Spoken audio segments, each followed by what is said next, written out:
you know what? I want you guys to do something with me now. It's a little different. It's a little different. But this is something I try to do every day for myself. And so I want you guys to join me in this. Now, I want you to, for no other reason than the sheer joy of it, give me a few minutes of totally hysterical laughter.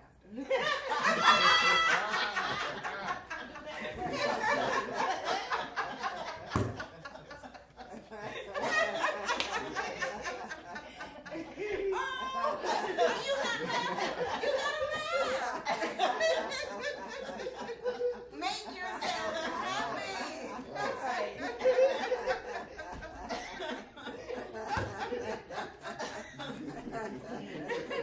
Now, let me tell you, for so many people, that's so hard. Yeah. You know what I mean? Yeah. It seems just strange that we just don't find laughter within ourselves. Now, you notice the little ones didn't even laugh at first. It's so funny because when we laugh, it does something to our system, to our endorphins, to our psyche.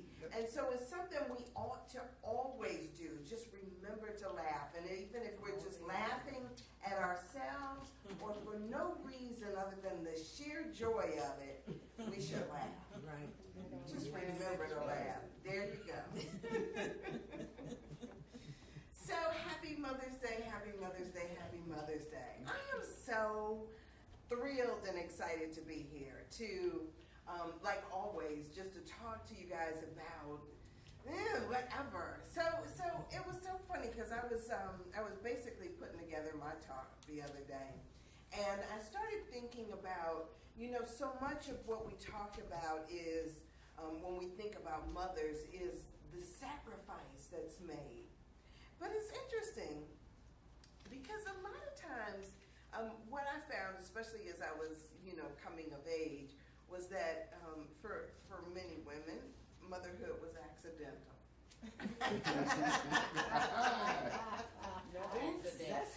There it is. Oops, there it is. They talk about Planned Parenthood. Was it really planned? Is parenthood planned? For some folks it is, but for the majority of the people that I was growing up with, it wasn't a plan. And it was something that simply happened. And as I watch and as I look around, it's as if once that role, you got 9 months to prepare for it, right? And once that role is upon you, they embrace it with like this fierce determination to do what's best and do what's right by their offspring. And so, I am so honored to know mothers. I am so honored to have been raised by a mother. And you guys, every one of us is always birthing something, Yes. whether we know it or not. At every moment of our lives, we're birthing something. And so we have to ask ourselves, what are we giving birth to? What are we nurturing? What are we mothering? And then every day we need to check that out because sometimes what we're mothering isn't all that great, right? Right. I mean, and I'm not saying it in the sense of our children, Right. but sometimes, you know, I see people who nurse some real drama in their lives, you know? Yes. Create it, nurse it, want to keep going back to it, checking on it. Yes, that's what they do. And so it becomes this thing of what are we giving our attention to? What are we nursing? What are we growing in our lives? And so we are always doing that. So when I started thinking about this whole process of birthing things, I started thinking to myself, like, it's within our nature to give birth to stuff, right? There's a feminine principle and a masculine principle. The feminine principle, we always think of it like it's a receptiveness, the receptivity of the universe.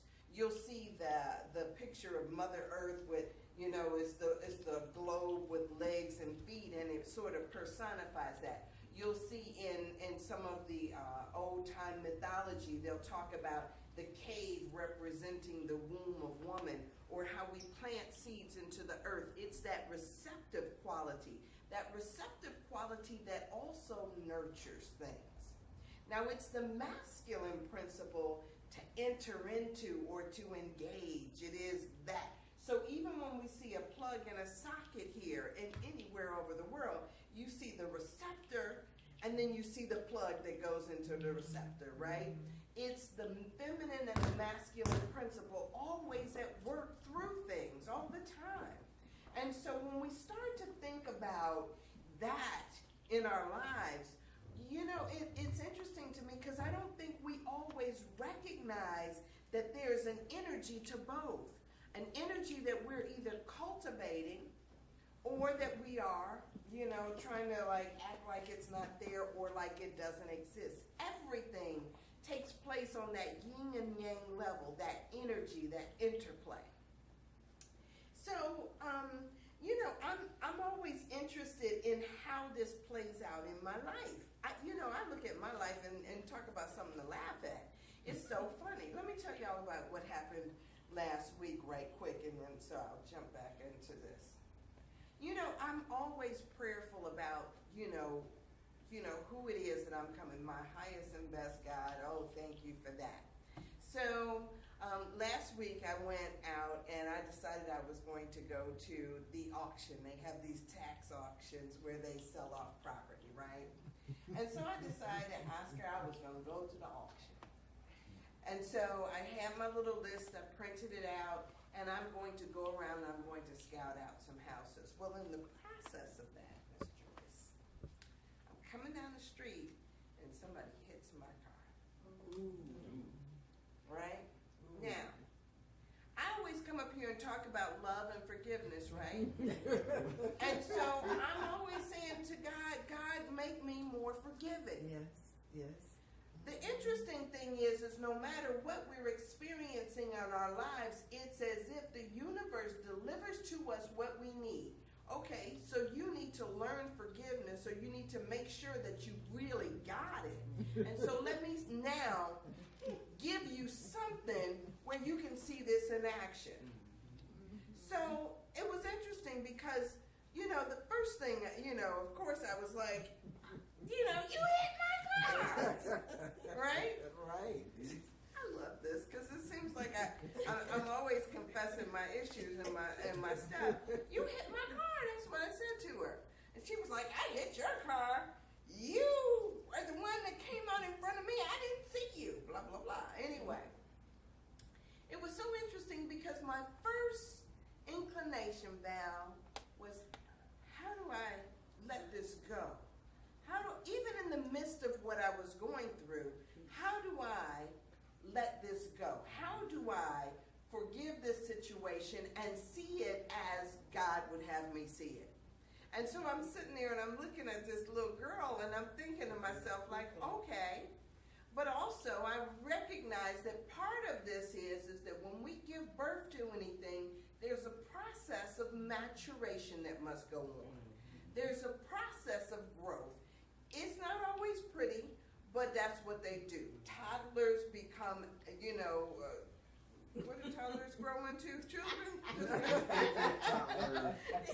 Infant, toddler, children. Yeah. Then adolescent, and then teenager, and then all of that. So they grow. There's a process to it, right? And so I'm looking at this young lady as she gets out of her car, and my response, my first thing is, okay, how do I forgive this? How do I see past it? But at the same time, how do I use this as a lesson for her to understand there's a responsibility to having a car?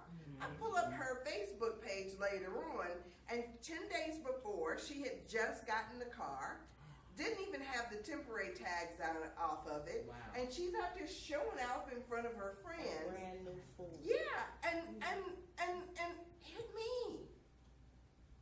Did she have insurance? Well, the car was only 10 days old. I'm sure they didn't let her drive off of the lot without it. So I just took it, you know, I took it for granted that she had insurance. I took down her information and I still filed a report. You know, because I'm always saying that, you know, there is a lesson to be learned in everything. It's part of the process. Just because we grow up doesn't mean that we mature. a lot of people that are walking around who it was their responsibility to grow up, but they haven't matured. I know grown men who are still blaming their mothers for things that they say that they didn't get in the process of growing up. But at a certain point, we've got to take a responsibility upon ourselves to mother ourselves, to mature ourselves. And so if somebody is always out there trying to shield us, you know, I'm like this. If somebody is always trying to shield us from the process of growing up, then we stunt them. It becomes this thing of, yes, at this point in time, we need to be about the business of understanding that there's a responsibility that all of us have in the process. The responsibility to show up fully, being who we are, and in that fullness, help people to grow into who they're supposed to be. Oh, I love it. And so no matter what we see, there is always a lesson to be learned. Part of my lesson is I have to know myself, right? In every situation, it says, know thyself. And so what's my truth?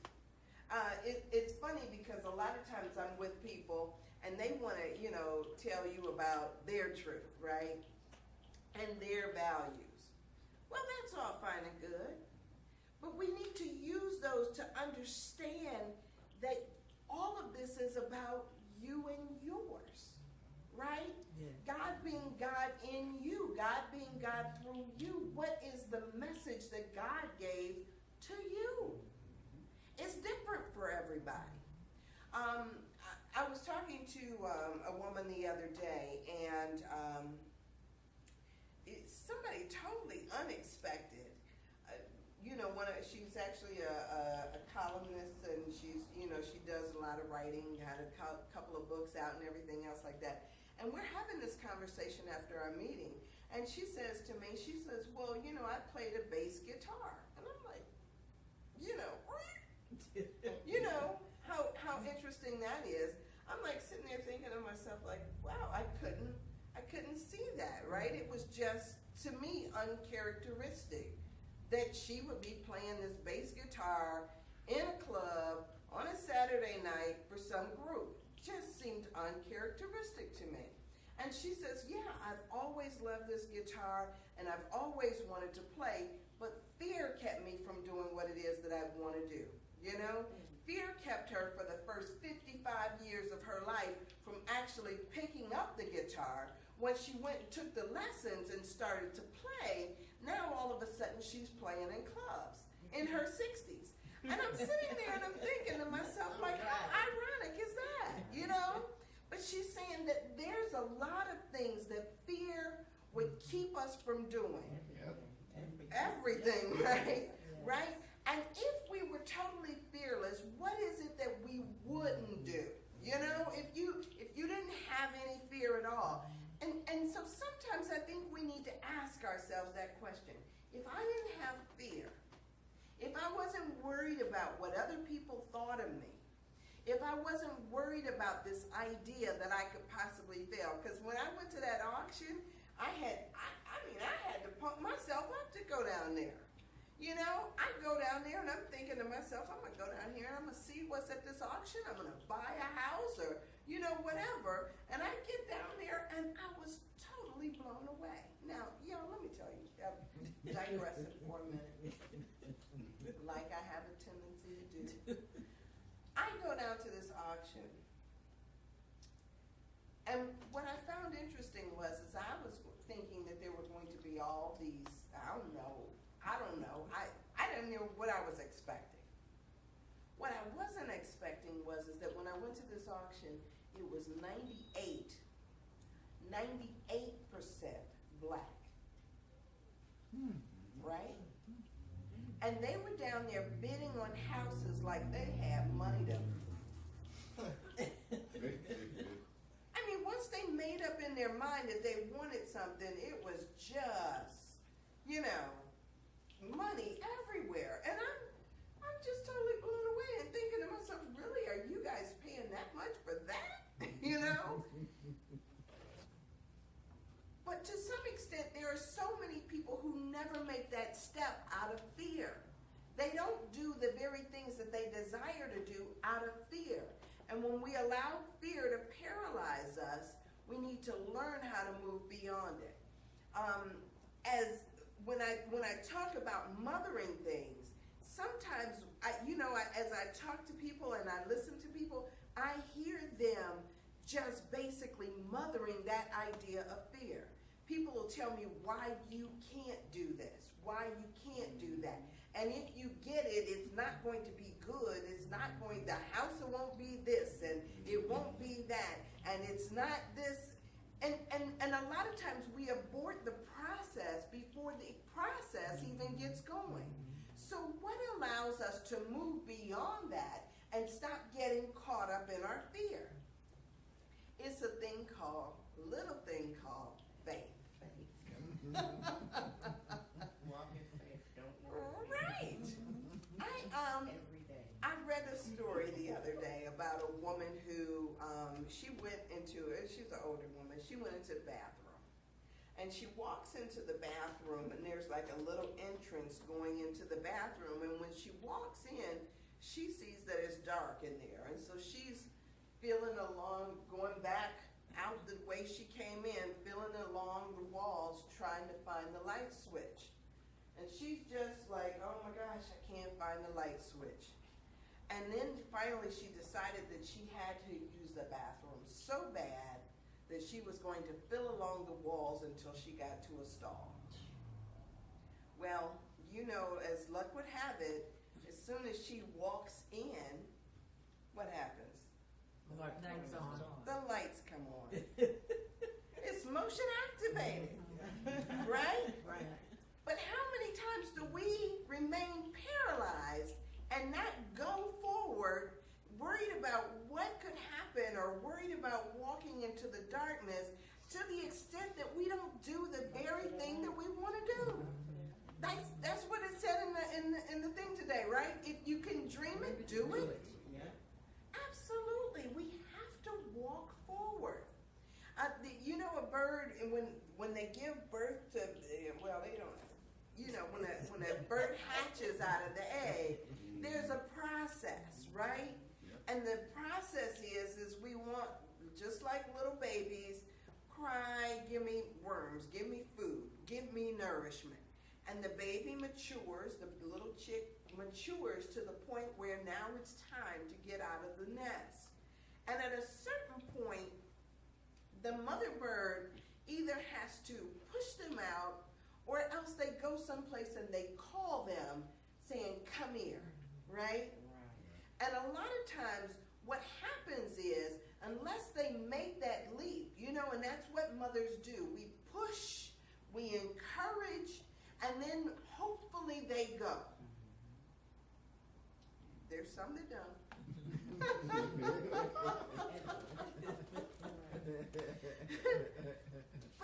But that's the process. The process means that we push ourselves forward. When we don't have somebody that's there doing it for us, and if you pay attention, I'm telling you, you'll feel the foot in your back. The foot in your back that's saying to you, move forward. God, what would you have me do? Where would you have me go? Who would you have me talk to? And then pay attention and actually do it. Right. I mean, isn't it wonderful when you step up and do it? Right. Absolutely. Because you never know. I'm amazed all the time about the things that happen, and we call them serendipity. We act like, as if it wasn't ordained to be. But when we move beyond our fear, so much stuff opens up for us.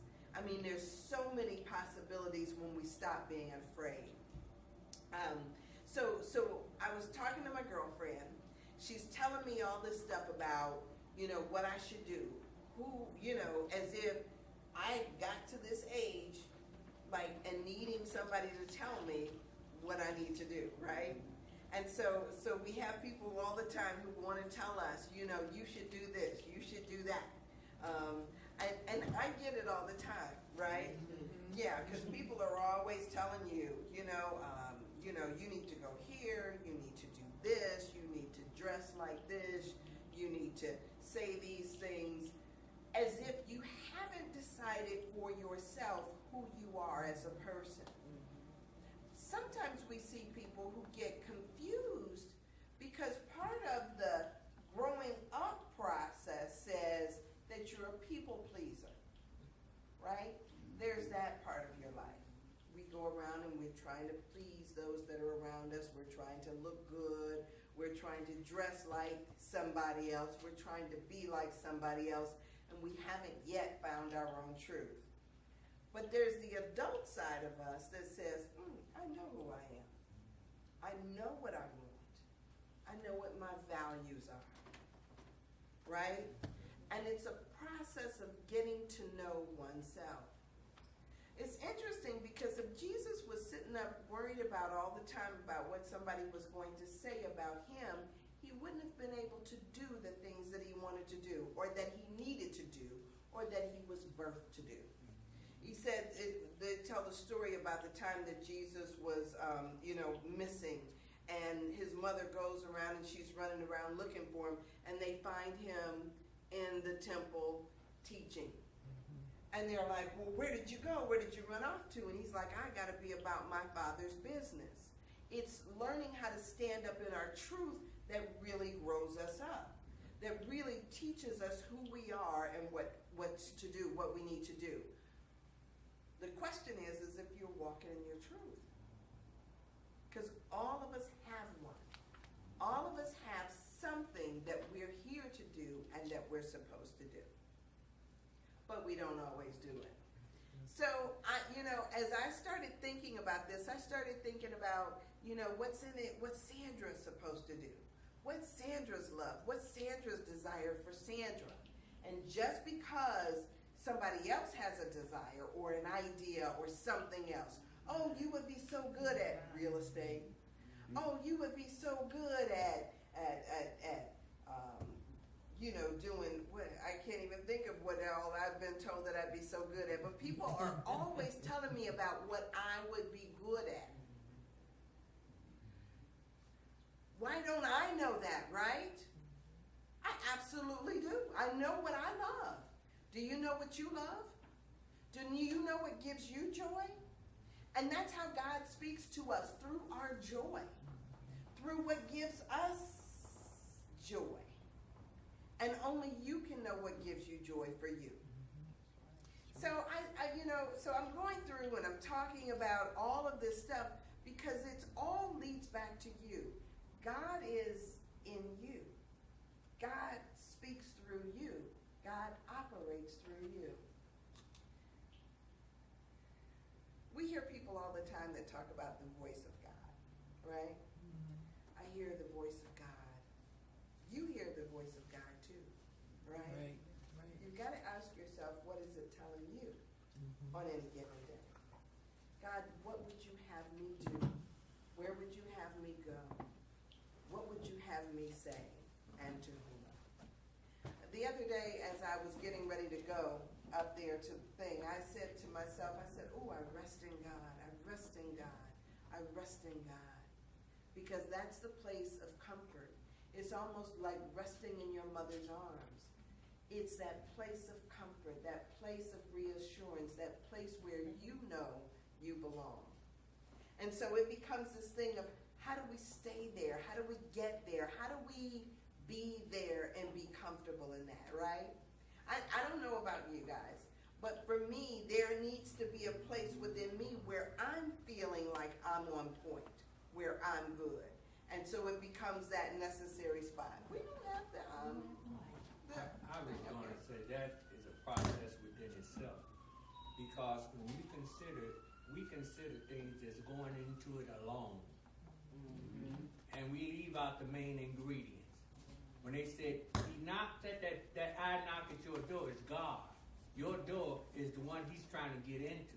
Once you realize this, who could better be on your side than the God that created you? I mean, some people just feel as though I'm in this by myself, I got into it, now I got to work my way out. And at the same time, you have the greatest force behind you that there is.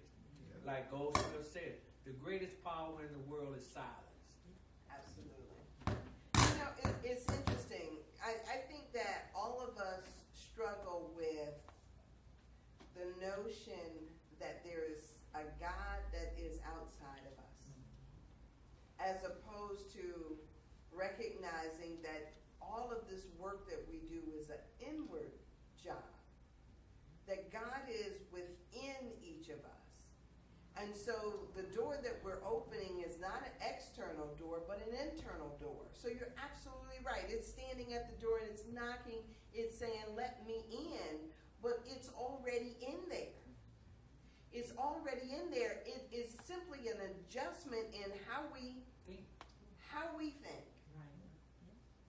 And so once we recognize that it's an adjustment in how we think, then we stop seeing it as some big man in the sky judging us, some big man in the sky that's just, pulling our strings and expecting us to dance. It's already speaking to you, and it speaks to you through your own joy. It speaks to you through what's within you and what's already there. And so, for me, when I'm saying and I'm calling forth lessons like forgiveness for myself, I know that I better watch out. If I'm calling forth lessons in prosperity, I know that they're about to come. And what did I learn? I learned that God operates through me, through my joy. When I learn how to be grateful in every situation, it multiplies. The other day I read something where a lady was saying, when you drop a coin or when you drop some money, she said, leave it there. It's the universe's way of giving somebody else a blessing. She said, so when I walk along and I find a quarter, I pick it up and I'm happy. She says, but then again, she says, when I drop a quarter, she says, I leave it there because it'll make somebody else happy. She said, I went in the bathroom the other day and she says $1 fell out of her purse as she was doing something, as she was drying her hands, $1 fell out of her purse. So she left it there. She says her daughter called her the next day and said, Mom, I found a 20 in the bathroom. And she was talking about when we operate in the flow, when we know that we're in the flow, that's how it works all the time. There is nothing out there. It's all within you. How do I learn how to be generous and loving in my heart? How do I learn how to keep doing what I'm doing in my heart? I want to change the internal me, not just the external stuff, not just going over there trying to fix other people. We have problems on our jobs, right? We have problems with people. And we always want to start, oh God, trying to pray about other people and pray situations away. You know what I mean? We're trying to, fix all of this stuff, but really the person that that person came for you. It came so that you can learn something. What am I supposed to learn here? I do that with my friends all the time. God, show me what I'm supposed to learn in this situation. Because there is something for me to learn. Always, right? Yeah. So I've got friends and they go through all these different issues and all these different dramas, whether it is, somebody said to me the other day, well, Sandra, I know why good things happen to you. And I'm thinking to myself like, oh yeah, well tell me, Yeah, and yeah, not just because they're supposed to. I'm sitting up there thinking to myself like, well, wait a minute, why are you worrying about stuff that happens to me? If you're paying attention to what happens to you, That's why. you don't have any reason to pay attention to what's happening to me. And then don't put it on some scale of as if, more good is happening over here than over here. And when we start doing those comparison things, I tell you, it's going down a road that just doesn't work. Let me be about knowing myself and figuring out what makes me happy. And if I'm concentrating and focusing on that, I don't have time to worry about what's going on with you and what you're not doing and getting caught up in judgment. And I'll tell you what, I love the fact, Reverend Ike used to do this thing. He says, you just go up to people and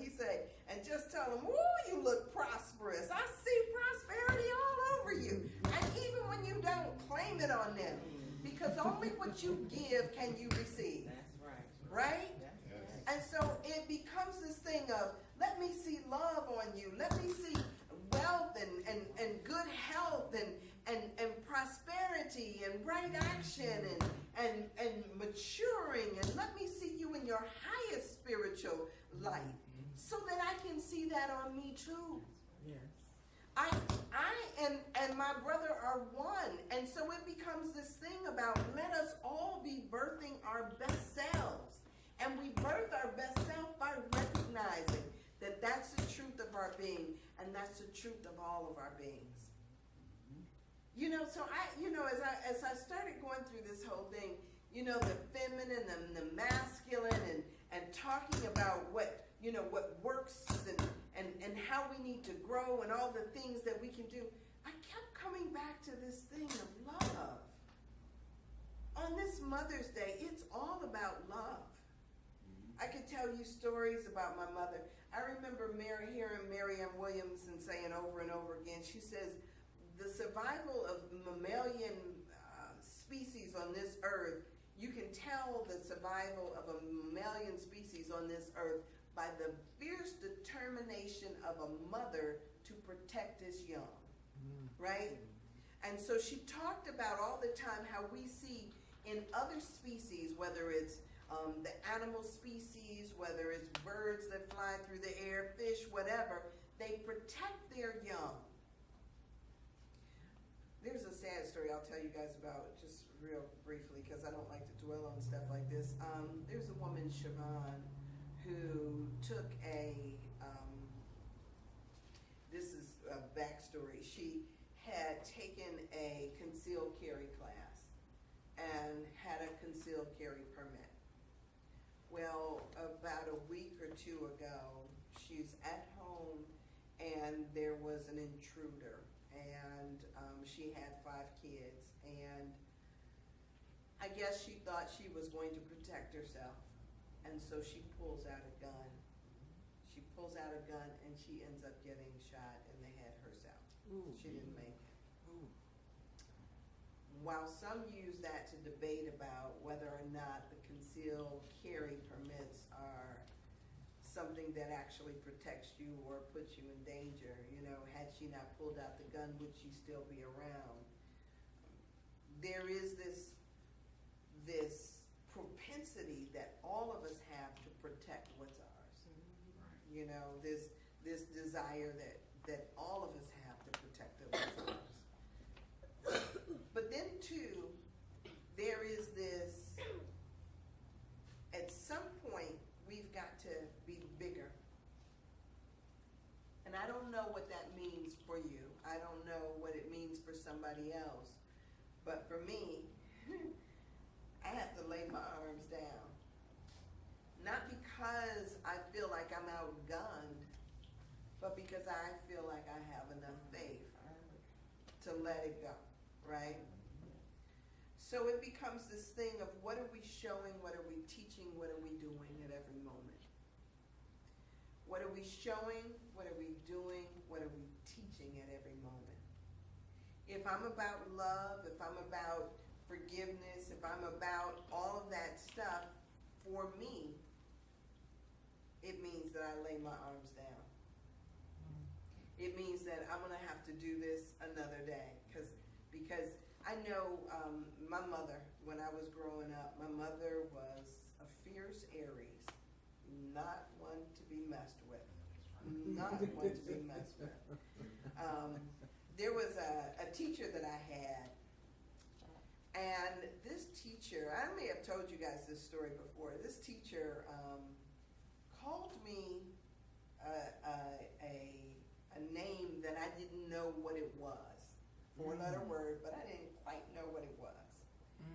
So I go home to ask my mother, what does this word mean? And she says, where'd you hear that word, Sandra? And I said, at school. Where at school? And I told her the teacher, right? So, Rosemary, you know, my mother, She looks like me. She was me, except for she was dark skinned. But she looked just like me. Oscar, when I went down to my class, when I was going down to my class, there was all these kids gathered outside of the classroom door where I was supposed to go. The door was closed, but it's like kids deep. Everybody jumping over everybody else trying to look in the window. And I'm thinking to myself, what's going on?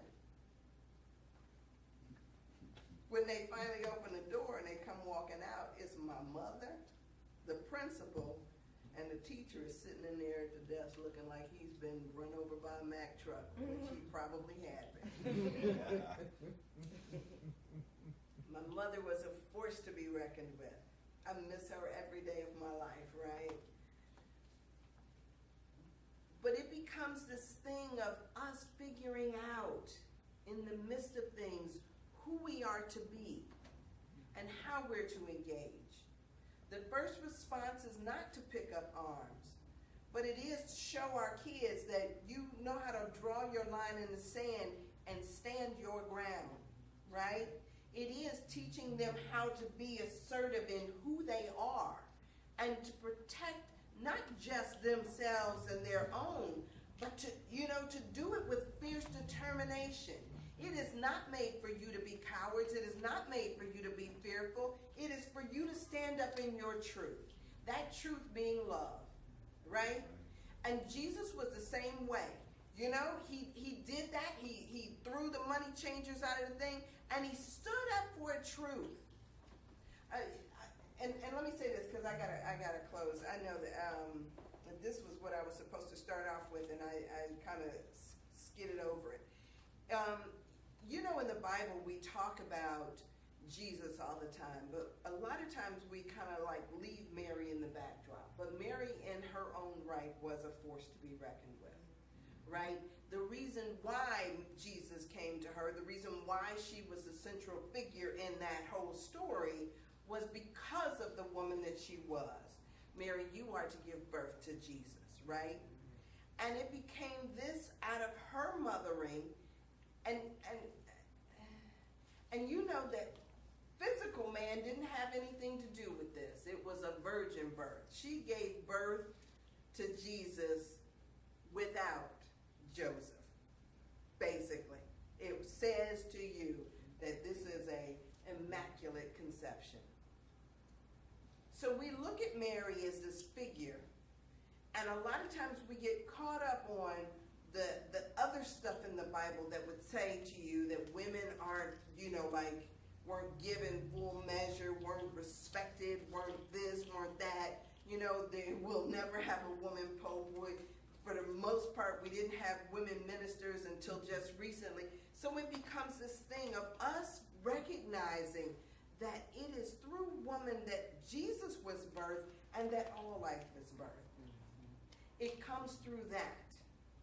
And so unless we start to recognize who we are and stand up in that truth, what is our kids' future going to be like?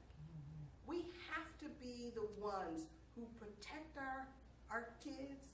We have to be the ones who protect our planet.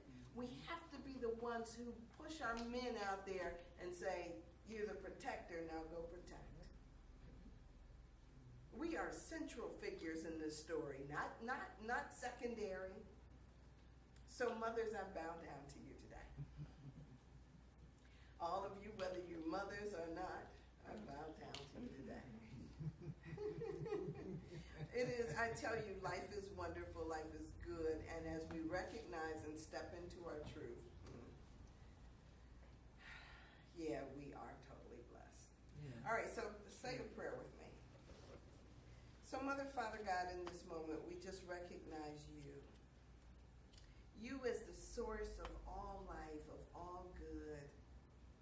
We recognize you in all situations, through all situations, and recognize that everything that we see is a lesson that you would have us learn. God, we give thanks for peace in our lives. We give thanks for right action. We give thanks for everything that comes into our experience, knowing that it's here on purpose for our own good and for our own growth. God, make us into the people that you would have us to be. We know that we're here to become